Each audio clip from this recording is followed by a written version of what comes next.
everyone, I'm Richie and welcome to Helix Cloud Games, and this is SideQuest, a show where we take a step off the critical path and explore more of what the video game world has to offer. On this week's show, I'm joined by the host of the Sounds of Stadia podcast, Mr. Chris. Happy New Year, everyone, still.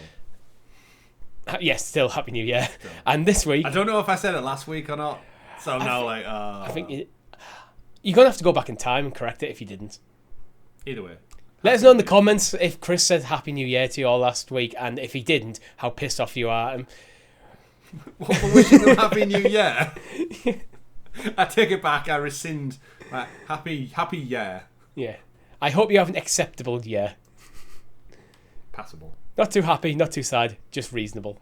Content. Can't be any worse. I hope you're content this year. All that aside, we're talking about WB games this week. But first of all, a quick bit of housekeeping. Make sure you like the video, subscribe to the channel, hit that bell icon for notifications when all of our shows go live, such as the Sounds of Stadia podcast on YouTube and podcast services every Monday. SideQuest is also on podcast services. And then while you're there, if you listen on the audio versions, give it if you'd like to rate us, that'd be very much appreciated. It helps a lot with the algorithms, helps more people find us, and helps us make better content. We also have live streams, which returned last Thursday with some detectiveness with the Dark Side Detective. Really good game. Go check out the stream if you want to know more about that. And if you have a topic you wish to us to discuss, head over to our Discord. There is a link in the description below. And you can also get the show hot 6 days early for as little as 99p by being a member. So, Chris... So, Richard. WB Games, Warner Brother Games. They almost sold themselves, didn't they? Last year. They did, yeah. No, you said that as though they did it by accident. They almost I was trying to themselves. remember. Am I remembering this right? Yeah, AT&T, the parent company, or Time Warner, I don't know who's the actual parent company. Yeah, they put them up for sale. There was rumours Microsoft were going to purchase them. They were going to be sold to Tencent, all these things. And then they decided, actually, we're going to keep hold of our game division. And a good thing, because they've got one hell of a year ahead of them in games. And that kind of brings us to our topic today, which is, with 2020 looking as sparse as it is right now for Stadia, in comparison to other platforms, how critical is it, and how much does Stadia need to, or Google need to make the deal go through that locks down Warner Brothers games for this cloud platform? Because if they can somehow get the titles on board that are arguably due out this year, that adds Stadia's library a lot more like gravitas than probably it has at its current standing, because these are AAA titles that are hugely anticipated as well, and they're going to be a staple in probably Game of the Year discussions. Every other platform's going to have them. So I don't know where you'd want to start. Do you want to go chronologically what we know, or just list them all? I'm not sure. I want to start with Suicide Squad Kill the Justice League. Right. Because DC seem to be doing everything they possibly can to make me want me to care about the Justice League. And I just don't. I think some of the characters are just a bit shit. In any attempt in the movies they've made, they're kind of... Yeah, like the second Suicide Squad was kind of fun. But it feels like it's the same problem with the DC extended universe, where they just came to try to jump to the end. They try to jump to Suicide Squad. They try to jump to the Justice League, and it's just like, I think you need to build up to these sort of things first. Establish the characters like Marvel did through their own films before you have the big ensemble. So I mean, this could be a good game, but just an IP I don't particularly care about. See, it's an interesting one with the Suicide Squad game, because it is from Rocksteady, which means it's the studio that last put out a game in terms of Batman Arkham Knight. Yeah. That was many, many moons ago now on last gen tech. They had the Arkham trilogy, they've done all that, they've ignored Arkham Origins like it doesn't exist. Besides the point though, this is Rocksteady's next entry. No Batman, apparently, although I do think he's going to show up. Suicide Squad, Kill the Justice League. So this is it. The trailer heavily shows Flash. I believe Superman's in it as well at some point. You have to fight them essentially, or kill them, as the title suggests. Yeah. This is the biggest game, arguably, from Warner Brothers in terms of not only franchise IP, but also just the scope of the game, because this is coming off the back of Arkham Knight, which is the end of the Arkham trilogy, which are huge titles. The reason it kind of ties in more interestingly, we should say, with Stadia is that their last game, Arkham Knight, which we just mentioned, is available to play using Stadia's tech through the AT&T white labeling partnership, but it's not available on Stadia. So Rocksteady, or whichever porting company Warner Brothers have commissioned, have got one of their games running on Stadia. And we do know we've got Mortal Kombat as well. We should point that out. We do have a Mortal Kombat game from WB. NetherRealm. Is it NetherRealm who do the fighting games? I think. Either way, this is one of the biggest games of the year. It's starting to ramp up its marketing. And like you said, Richie, they want us to like the Suicide Squad. I really enjoyed the last movie. Again, I don't really care that much for Idris Elba's character. Was it Gunsport? I forgot already. Harley Quinn, great as an ensemble cast. I don't know why she's hanging out with superheroes. She just has a big hammer and she's quirky.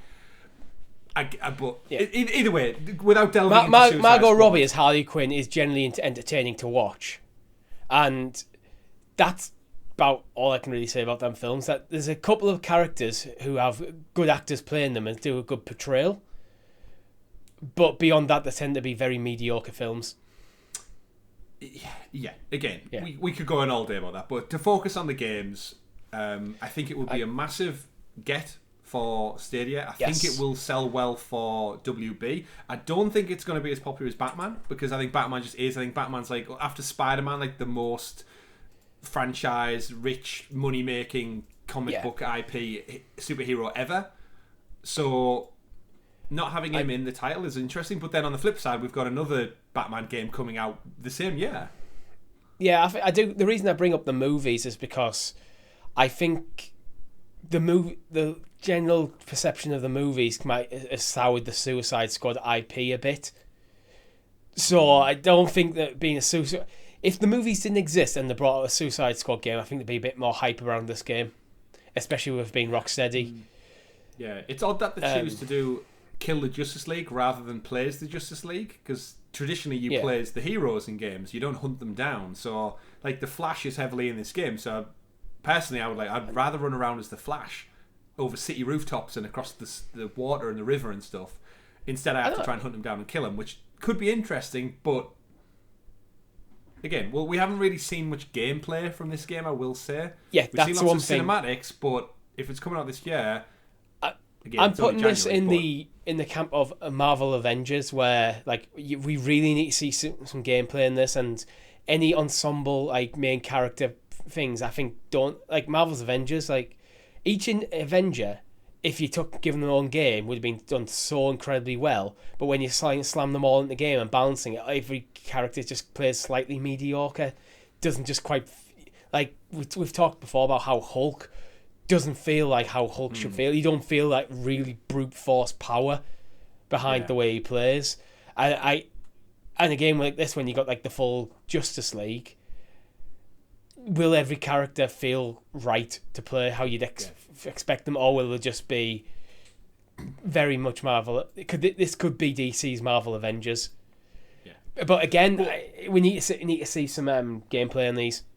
Yeah, I mean we have seen gameplay. They did put out some at DC Fandom, which you saw like King Shark and stuff throwing bodies and the way they move around, Captain Boomerang and stuff. But again, it's just seeing the words Captain Boomerang and King Shark out loud just doesn't have the same resonance as other properties. But then I think we're getting too caught in the weeds here about comparing superhero stuff rather than the game itself. If this game comes to Stadia, it will be a huge title for the year. Yeah, oh god, it's a good get.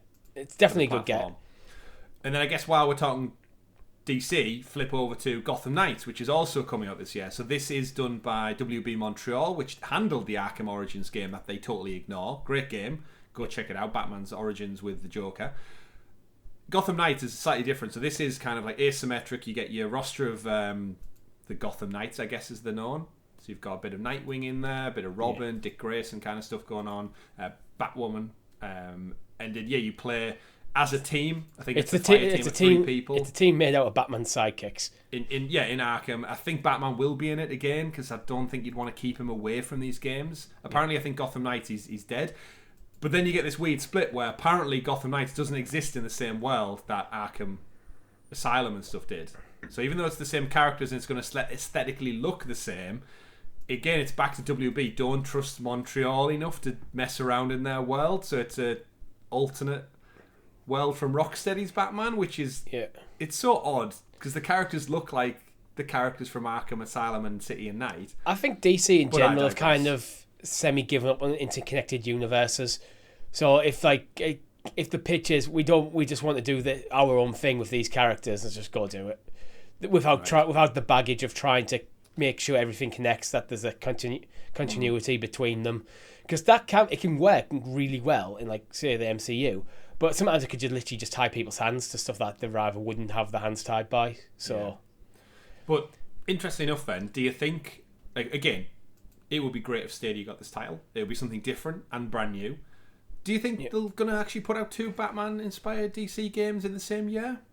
Because these have been delayed multiple times, so now they've almost like aligned themselves up where I can't imagine Warner Brothers want 2 Batman-inspired titles out in the same calendar year. It just seems... I mean, calendar man might. I'm not sure. I'm not DC, sure. There might be a case of, with the delays, and WB haven't really released anything in a while. Because they're all ready to pop now. it might just be a case of we just need to get them out. We need to get some money in the bank. You don't know.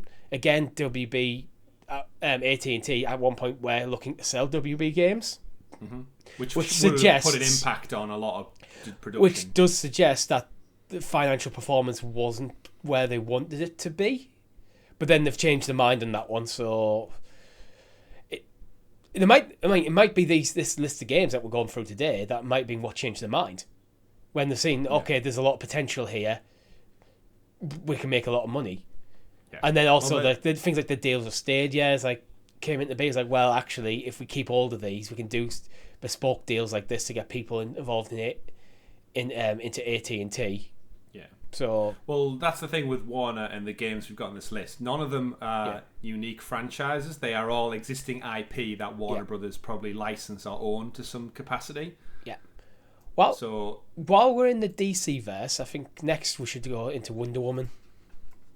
Yeah, so Wonder Woman was announced at Game Awards, Jeff Keighley's Game Awards. We were surprised by it. We didn't know what to expect. And it is from the Monolith, who made the Middle-earth, Shadow of Mordor, and War games, which are amazing unto themselves, as a Lord of the Rings fan and as a fan of third-person action games with a story. This one doesn't bother me too much because I think it's so far out. We only got a little tease. I don't think we're going to see it until probably 2024 at the earliest. I don't think any platforms were announced either. They weren't, no. And again, I think Wonder Woman interests me the most purely on the grounds it seems to be focused on you playing as a single character, which means that I'll put this closer to something like a PS4 Spider-Man than the Marvel's Avengers in terms of my expectation, which is a significant difference in quality in my opinion. And Wonder Woman as a character could be really fun to play in like an action game.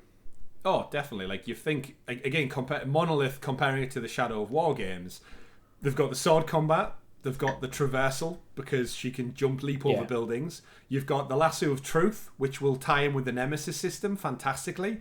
You wrap someone up and go into their brain and tell them your secrets. Is exactly how the Nemesis system works with the orcs in the Lord of the Rings games. You scan their brain and you tell them, they reveal secrets. They have a patent on the Nemesis system as well. They do, yeah. And weirdly enough, it's not been implemented in any other title since. So there hasn't been any. I don't think there has been another WB title, has there, since?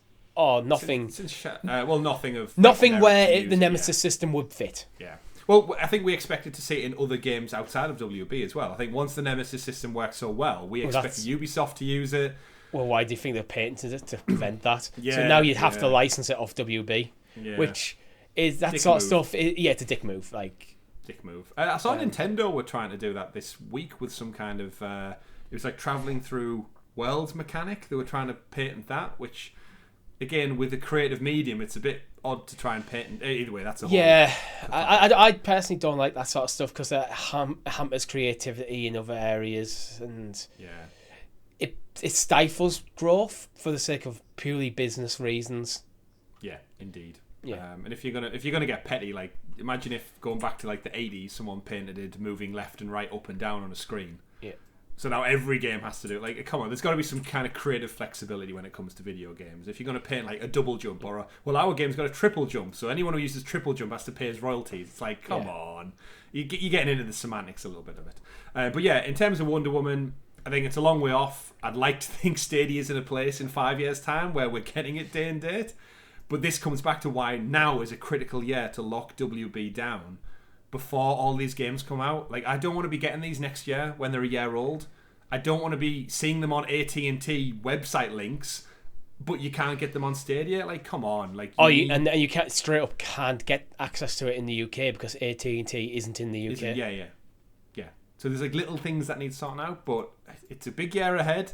It needs to be a big year, and having Suicide Squad, Killer Justice League, and Gotham Knights would be a big statement of like, look, we are getting AAA games day and date on this platform. And anyone who says Stadia don't need them, you need to have a look at yourself in the mirror, because you can't miss out on big AAA games in your third full year. I do think this is a bit of a make or break year for Stadia, and they need to be hitting the big AAAs. And WB, I think these are all gettable. Yeah. I wouldn't say WB any bigger than Resident Evil. Literally, Arkham Knight is on Stadia hardware. Technology. Yeah. See, if they haven't negotiated a deal to bring that to Stadia as the platform fully, then what on earth are they playing at? Yeah. I know they're happy to white label stuff, but for me, any white label of your service should come with the caveat that we get to bring it comes over. Maybe not straight away. Maybe if it's timed, maybe you get 6 months or even a year timed, depending on the title. Yeah. But you should be bringing it over. Or even just user related. If you hit this many people playing it through your AT&T link, once you hit a certain number, it automatically is released to come to Stadia. Or doesn't hit a number, we should say. Yeah. But yeah, those games aside, that's like DC's not only a huge IP, huge franchise. They've got movies coming out this year. Like, just think, you've got Batman coming out in March, I think, with Robert Pattinson. Like, the franchise is going to keep ticking over. You will get a Flash movie, another Aquaman movie, and all of that feeds into the narrative of Gotham games and Suicide Squad games. If you have it on your platform, it's just more marketing and more pull. And if you don't have them, it's nothing. It doesn't count for jack shit. So, yeah, those conversations have to happen. What other big franchises, Richie, do Warner Brothers have coming out imminently in the near future? Ooh, well, they've got Hogwarts Legacy. They do indeed. If that game isn't just vaporware, like no, it's a proper game. I think I'll believe it when I see it. J.K. Rowling aside, Hogwarts Legacy. Yeah, we're not going to the controversy of J.K. Rowling. Like. It's obviously Harry Potter's still huge. They've just had their anniversary where they brought everyone back from the movies except for the author, and on HBO Max, and they had this whole thing. And again, Harry Potter is one of those franchises that, even though the movies are finished, and I know they have the Fantastic Beasts stuff, it's not going away. Don't know what this game's going to look like. It's kind of like an open world Hogwarts, explore, do side missions as a wizard. I'm sure there's going to be some story. This is probably the Harry Potter equivalent to Marvel's Avengers and Suicide Squad, Richie. It's been so long since I played a Harry Potter game. I'm more morbidly curious than I am genuinely curious. I think the world is ready for the ramp up and what this game is and what we can expect from it, because there has been a few bits and pieces over the years, but it feels like the game was announced a long time ago, or at least leaked a long time ago. Yeah. And we've had very little in actual concrete information about what it is. Oh, well, there is an article here that I've just found saying the Harry Potter RPG was originally announced in 2020 with a vague release window of 2021, but as time went on, it became clearer and needed more time, ultimately delayed to this year. There's something in Avalanche, so Avalanche, who are working on Avalanche software, they've something really helpful things. So I'm just reading from, forgive the muttering of the words as I just read through. Apparently the Sumo Digital team who've helped with development have started to wrap, so expect to see it sooner than later. Yeah, so the team that have had helping out have done their stuff and they're done now. So I do think it's going to be a this year game. Yeah, so yeah, that's if everything hits, Richie, that's 3 big titles from WB this year. I'm not sure what I expect. I'm looking at Avalanche, Avalanche, and basically they've been on Disney Infinity since 2013. Car Free's driven to win in 2017, and nothing since. Yeah, well, there's nothing in their catalogue in recent years that goes, okay, I kind of have an idea of what these guys are known for and what they will be bringing to this sort of game. I thought it was Portkey Games who were working on it as well. Developed by Avalanche. Because the artwork. Warner Brothers Entertainment is published by Warner Brothers Entertainment under its Portkey Games label. Portkey Games will be Warner Brothers. I'm making an assumption here. Yeah. Warner Brothers publishing for the Harry Potter stuff. Right. Which actually, now looking at the releases, got Harry Potter Hogwarts Mystery in 2018, Harry Potter Wizards Unite 2019, it is. Harry Potter Puzzles and Spells 2022, and Harry Potter Magic Awakened 2021. All sound terrific. Android and iOS games. This is the first console game. But yeah, but AAA. Yeah, looking forward to it, seeing what it even lands as. But yeah, again, huge franchise. To go back to it, I think this is ready for the ramp up in the press and marketing, and really showing off what this game is and what the scope of it is. It's gonna be a big year. Bring it to Stadia. Why not? Something new, something different. It has the platforms that it's on has been announced. It's Windows, PS4, PS5, Xbox One, Xbox Series X and S. It's last gen as well. Last gen. Well, actually, I think that makes it more likely in some ways. So we're saying it should do, because we might not get the PS5, Xbox Series X version, but we might get the PS4 version. It makes it. I think if it's been in development that long that it has a version running on last gen, then it's had more than enough time to have a Stadia version put out. So, yeah. Hogwarts Legacy. Moving on, I think this one I kind of saved this one to the end for you. Lego Star Wars. Yeah, what is there to say? Like, I love the Lego games. They're a great palate cleanser between your big fancy AAA polished off games. Great for families, great for kids, great for people looking for a bit of nostalgia. As someone who had the Lego Dimensions game, that kind of touched on all IP from across the decades, Back to the Future in there, Gremlins, a bit of E.T., a bit of Ghostbusters in there. Like, that was like ideal for me as someone who grew up in like the early 90s.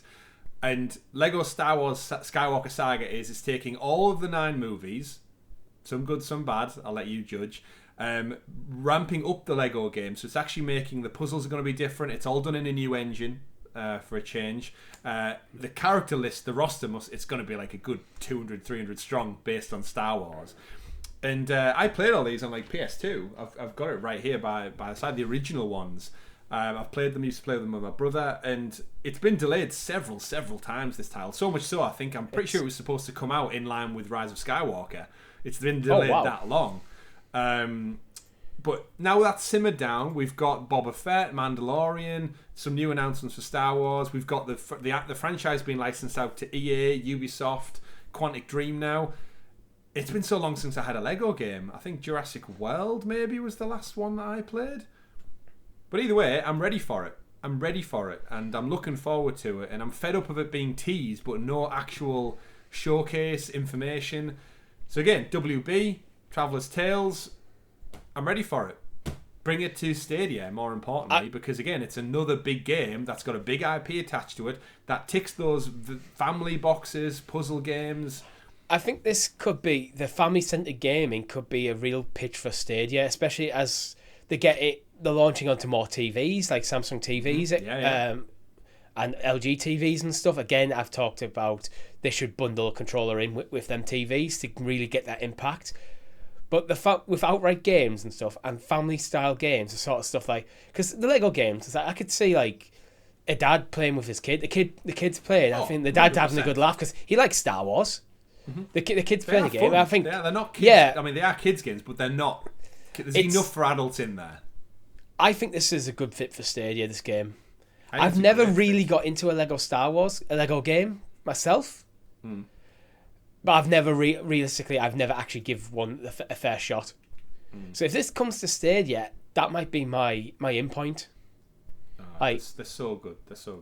And drop in, drop out. Like I used to play them with my younger brother all the time because he could just walk in the room. What you doing? Playing Lego Star Wars? Oh, cool. Pick up the controller, boosh, and he picks one of the 100-odd characters from the roster, and he just joins in. I can see kids sat there playing this game on their TV. Dad comes in and goes, "No, I want to put the football on or something." Takes the TV off the kid, which let's be fair, that's what dads do. You've bought the dad owns the TV. Kid picks up the iPad and just continues playing. What you were saying there about smart TVs, we said the Samsung TVs have the sponsored section. Imagine just seeing Lego Star Wars like cover art there. What's that from the kid? Or the dad sees it, what's that? And then you can play it on your TV with your controller with no console, no boot up. And like you said, if the kid wants to keep playing it, take it away. So it's that wider demographic. Batman's one thing, Harry Potter's one thing, but Lego's for everyone ages 4 and up, I think, is it's what's on the box. But Star Wars and Lego, they go hand in hand so well, and it's been so long coming. And again, it's just another game that if Stadia can somehow corral all of these games this year, that's a good half of the year backed up by a third party. So regardless of all the other deals, just getting this one publisher on board for these 4 games could nicely kind of lay your calendar year out really, really well. Yeah, if we exclude Wonder Woman, because we think that's a bit further off, there's 4 games at the moment confirmed to come this year that of 3 huge IP. The Batman series, Hogwarts, and Lego and Star Wars. You could consider them 2 different IP, but let's call it Star Wars. Yeah. So we've got Star Wars, Harry Potter, and Batman. There's 3 huge IP. And you know what the biggest win for that would be? Because we know Stadia don't really like to market themselves. They had an incredibly quiet 2021. These franchises, this IP, it markets itself. Yeah. So Batman will be everywhere with the movie coming out, and then Suicide Squad, the game. Gotham Knights, Harry Potter markets itself. I see Harry Potter stuff all the time, and I haven't even watched the movies in years. Star Wars, it's everywhere. It's all over Disney+. What happens then if all of that marketing comes with the nice little caveat that the Stadia logo will be at the end of every advert, the bottom of every box, on cover art, on journalist websites, on quick Google searches? And that's like free marketing unto itself for your brand. And Stadia's continued approach of having Stadia on pretty much every device under the sun. So you get a new TV, Stadia's there. You get a new phone, you can download Stadia. I still think Stadia should be bundled in with Android, deletable, but should be pre-installed because again, it's a small form of marketing. Yeah, that you could easily do. That means that Stadia is going to be everywhere, and then again, the old-fashioned gamers like us, we're used to our box under the TV, and this is where I go to play my games. Mm-hmm. But kids don't. The next generation of gamers I think it's going to be different. Where if you can just, I'm playing on my phone, or I can just put that down, pick up my controller, and play on my TV, and then I'm playing on my tablet. I'm playing at my friend's house. That's where Stadia can really come into its own. So I think this is why one of the reasons I don't like them. This is not a defense of their marketing from last year because that was shocking. But I think that might be their current approach, is a long-term approach of just get Stadia absolutely everywhere and just slowly have it work its way into people's consciousness. Mm-hmm. But again, they got to get the games because it's all well and good having Stadia on a brand new Samsung TV. But if you look at it and there's no games that you want to play there, it's just basically pointless. And this is why you still have to keep getting new titles, because new titles sell platforms. And I know you don't have to buy Stadia, but you have to sell the concept of Stadia. Yeah, you get in people's mind's eye. So aside from those games that we do know about, there's obviously a bunch of titles that WB have a license to, smaller games that are in the works. I think we're getting that MultiVersus game this year, which is the Smash Bros clone that takes, like Space Jam, the latest Space Jam new Legacy movie, takes all of their characters from across the WB multiverse and puts them in a fighting game. So they've announced Batman's in it, of course, Bugs Bunny, Finn from Adventure Time. Yeah. It's a Smash clone, and you know what? If they do it well, this could be awesome. They've got the IP. They've got Arya Stark in there. They've got. It's weird. Okay. I know. They've got the IP to pull it off. It just needs. Smash isn't. I know Smash is sold on the IP a bit, but what made Smash great was it was a great game. If you took out Mario and Luigi and Bowser and Link, it's still a good game. Yeah. And I do like the art style of this. Looking at the MultiVersus website, they've got the roster. Yeah, well, Shaggy apparently Super Saiyan Shaggy. He's in it. He is in it. The meme has transcended I into just being reality, which is awesome. Tom and Jerry. I'm guessing they're going to work together rather than be against each other. More to be revealed soon, but I think it's a fun concept. And again, look at what Fortnite does with IP. Fortnite has had more crossovers from the most random franchises that would never have met in history before, showing up in it. So again, as far as free marketing goes, there's scope to add more characters to this. Now, I'm guessing there's like all the Suicide Squad and Justice League aren't in there. Nope. You could add them. You could add people from the Star Wars Lego franchise, potentially. There's licensing there to be done. It could. The Middle Earth franchise. You could add Gollum there. Yeah. Sauron fighting Tom and Jerry. Yeah, absolutely. Why not? Why not? Like. I genuinely think this is the potential of this game, as long as they get it feeling really good to play. God, you know what? There'd be nothing funnier as like a 10-year-old version of me playing as Sauron fighting Tom and Jerry, or Shaggy fighting Batman. Like, what world is that we live in? So Super Shaggy. I think as far as like a child audience, like not even a child audience, but a franchise, like that's what nostalgia and IP does. It brings back memories, and the humor in that is fantastic. And that's partly why Smash does so well. You're seeing characters who would never otherwise meet square off against each other with superpowers and punches and all that. It's great. And it would bring something new to Stadia that we don't have. We don't have a Smash clone, a brawler game. This could be again. The potential of this is, I think the only really good Smash clone. I don't think there really is one. Brawlhalla from Ubisoft is decent. Not on Stadia though. Still not on Stadia. And it's free. It's a free to play one. This could generally, I think, if done right, could go stand side by side with Smash. I don't think it's ever going to eclipse it. No. But if this is approaching the quality of Smash to the point where people go, you know what, this is an adequate alternative for PlayStation or Xbox or PC or Stadia or Luna. GeForce Now. Yeah. Get it out there. But so that's another go. Again, a different type of game, family-friendly game, I guess, with the characters that are involved. Absolutely. Like, albeit again, if but Smash. But like, every Smash, video game is Smash, you'd say, is a family-friendly game. Like, true. Yeah. So aside from that, then what we've got, obviously, we have the biggest thing for me is the two outlying caveats is we've got Mortal Kombat already on Stadia. It was one of the first games to drop on the platform, and then we've got Arkham Knight running on Stadia Tech, but not on Stadia, but yes on Stadia. Yeah. Don't know what. So there is a relationship there. It's a relationship that needs. It's ready for this. I think the platform's ready for this relationship to blossom. Yeah, they need to stop courting each other and they need to start moving together. Yeah, maybe is the next step. We've went well. I wouldn't say we've went that far. We've went on a few dates, but like we need to have the boyfriend girlfriend conversation. Are we now actually in a relationship?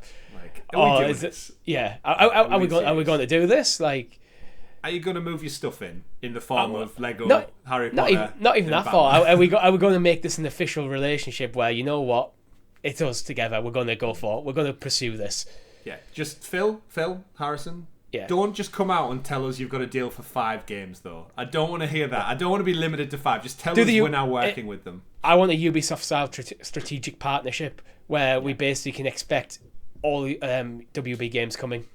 I mean, let's face it. How long is it before we have a WB subscription model? Oh, soon. WB Plus or something like that. Honestly, they've got HBO Max. They've got the stuff going on. I wouldn't be surprised if AT&T are testing out the waters with the white label stuff to use Stadia Tech to bring their own.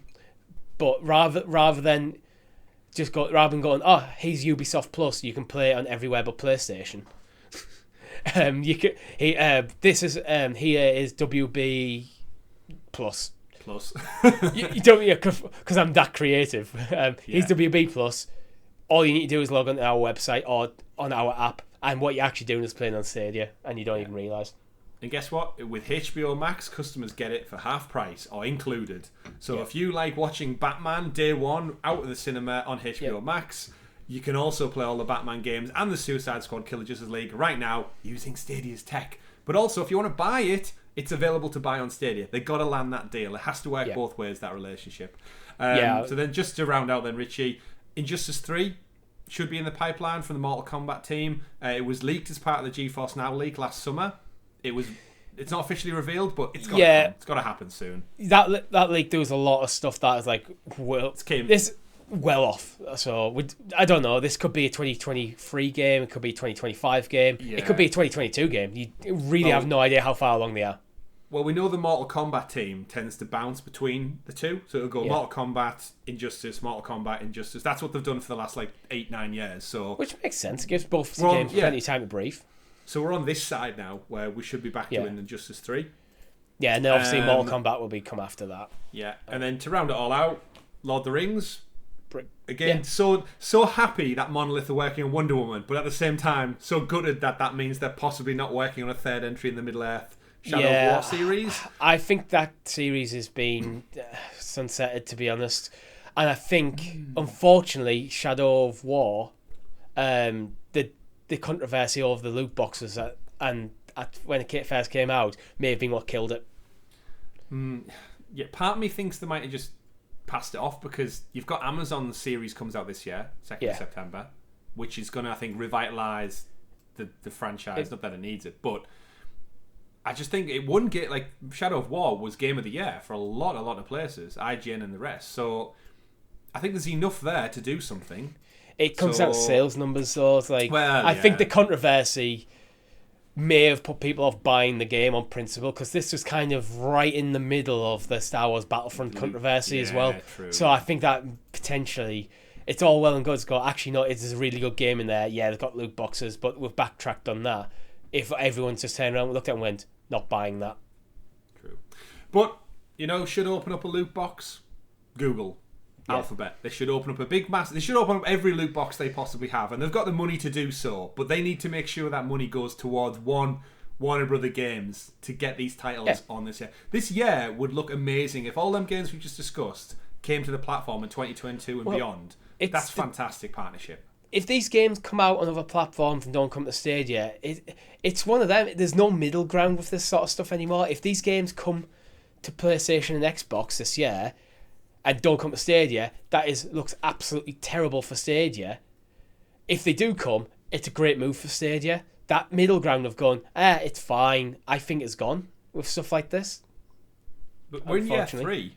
Yeah. We're in year 3. If Nintendo Switch gets Lego Star Wars Skywalker Saga, and we get, no disrespect, but another outright game, Ice Age 5, Scrat's Nutty Adventure 2, something like that, great. But none of these need to be pro games. These could just be full price titles. Just bring them. Just have them on the platform. Because out of that list, Richie, as a PlayStation 5 owner, I will just go and spend the £200 odd worth of video games on there, and that's And the thing, what you have to remember about that is, like, and this is going to be the last point because we kind of went long already. If you buy all them games, not only is it they're not getting Stadia, not getting your money, they're not getting your time either. Because then there's like 4 games that we're expecting: Lego Star Wars, Hogwarts Legacy, Gotham Knights, and Suicide Squad. If you buy all them 4 games, that's probably 2 to 3 months, potentially 2 to 3 months worth of gaming. Depending how quickly you get through them, maybe even 4 months. It could be a whole year. Well, I play games quite slow, but I also have the habit of tend to play huge titles that take like 80 hours to complete. So that could be like 3 months of gaming for you away from Stadia. That's a quarter of the year. That's not factoring in the God of Wars, the Horizons and stuff. Yeah. For Spoken that I'm possibly going to be playing as well, or possibly will definitely be playing as well. Yeah, so they really need to hit it if they want people. Like, we are still invested in Stadia, but at the moment I'm playing games. I mean, I've literally bought Pokemon Shield today. Like, I'm playing games on other platforms because that's where the games I want to play are. Yeah, and I'm playing Kena Bridge of Spirits. I'm about to start the Uncharted collection at the end of the month. Horizon Forbidden West comes out in February. Yeah, Uncharted, yeah, it's my favourite games of all time. But you're totally right, yeah, my attention is now being focused elsewhere. My hard-earned money is being spent elsewhere. Not because I don't like Stadia, because I've got no reason to be here playing. The pro games are great, but I've got like my favourite game of all time getting a remaster re-release at the end of the month. Yeah. I'm off over there. At the moment, I'm finishing up Tales of Arise. I've got Kena and my coming up, Pokemon Shield. I'm not sure which way around. I think it's probably going to be Shield then Kena now. Because I've got a bit of the Pokemon bug. So, what, a Caterpie or a Weedle or a Metapod? I'm totally a Metapod. I'm ready to bloom into a beautiful Butterfree. But that's all we have time for you this week. With that image of me as a Butterfree. Richie blooming in a Butterfree. Yeah. Make sure you like the video, subscribe to the channel, all that stuff. Hit in the comments which of these games are you most excited about, and which game do you think there's a chance of them coming to Stadia? I think there is, but I am sceptical. There has to be. And that's why we need to kickstart this year with something. We need to connect. We need just something to push. The Stadia cart is at the top of the hill, possibly stacked with games. Yeah. What they need to do is push it on its way so it can start its roll to the customers sat at the bottom going, games, give me games. Yeah, the platform's everywhere pretty much now. What you need to do is put things on it. So make sure you like the video, subscribe to the channel, check out other content, the Sound Stadia podcast on the Mondays, our Thursday night live streams, become a YouTube member so you can get this show very early for as little as 99p. And write in with your topics of discussion in our Discord. That really does help us a lot every week of coming up with new ideas to talk about. Or on Twitter if you would like to, at Helix Cloud Games, wherever. If you don't want to join the Discord, don't care how you get in touch with us, just do it. My name's been Richie. I'm Batman. That was Chris. We are Helix Cloud Games. Thank you very much for watching. Quest completed.